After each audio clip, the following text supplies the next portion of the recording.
Please welcome the Reverend.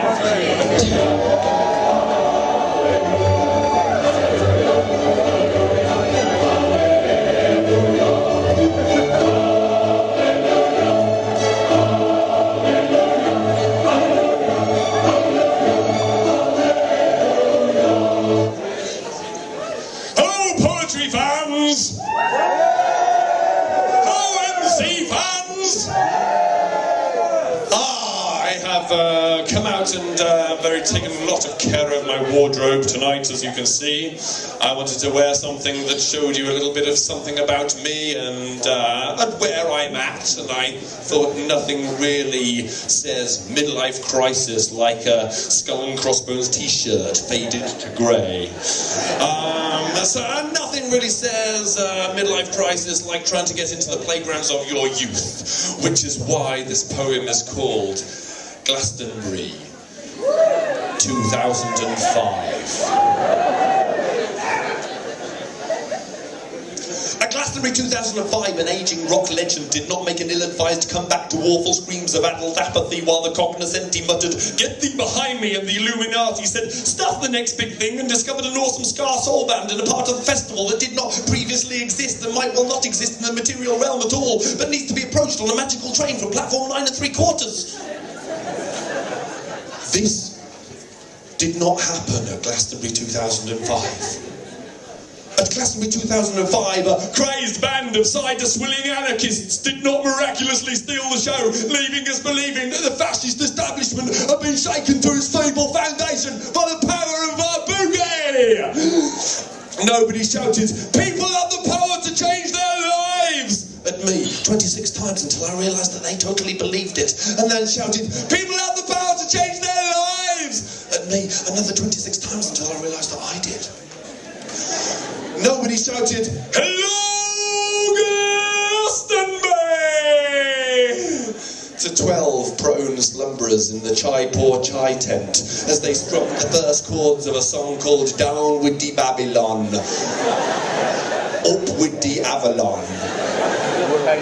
I did not buy ash for cash, skunk, sense your special brew. I was not entertained for the best part of an hour by a skinny leather-skinned hippie freaking out to the beat with a fluffy duck puppet dangling from his fingertips, animated by the groove of his transcendent life force. I did not take part in a production of The Tempest, which from the first spoken word was overshadowed by a real live tempest, like tonight, that howled and hurled and turned the ground into mud that we graded from solid to liquid to slurry to Splatlantic Ocean. At Glastonbury 2005, I did not pour pity on some poor soul whose possessions disappeared in the downpour. Nor did I mourn the loss of old values that knew of the value of things. I did not feel a massive upswelling of joy as I found a patch of dry hessian just large enough to park my butt while John Otwell played a selection of his hit. Nor was there a man who'd painted his own penis with the dots of Aboriginal walkabout that connected luminously in the night with the dots on his similarly naked partner from the Valley of Fertility to the Hills of Kent. I did not sit ticketless at the gate, sincerely believing my own story out loud, that a friend should be meeting us there, while my girlfriend consoled me out loud and said it was not the fault of the security volunteers, there was nothing they could do.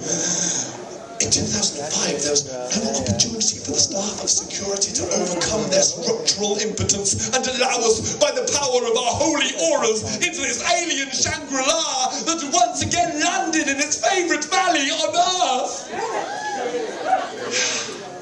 There was no need. There was no gate. There was no fence. There was no security.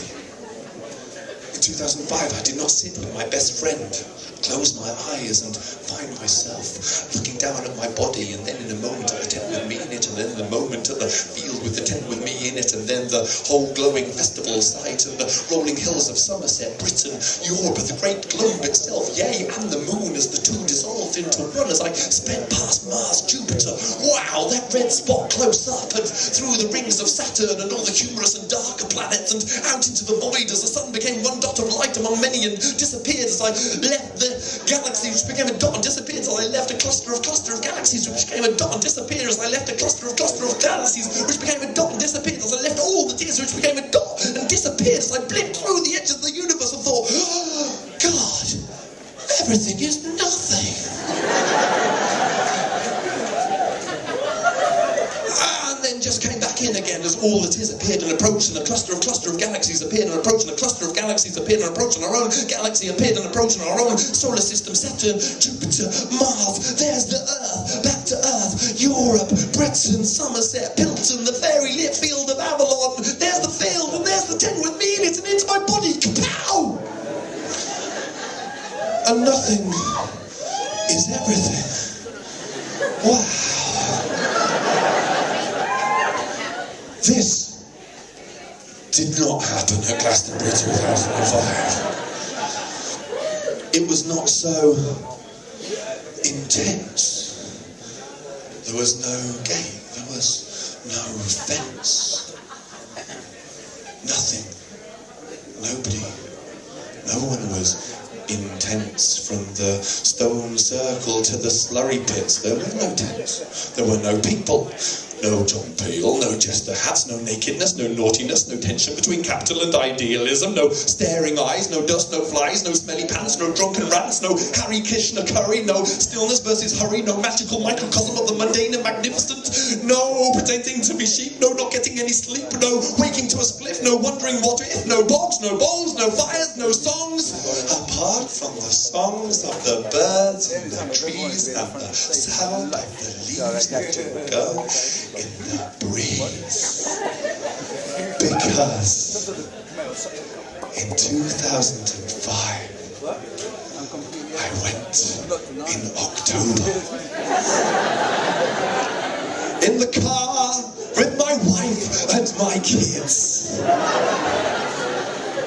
and we found something that did not previously exist.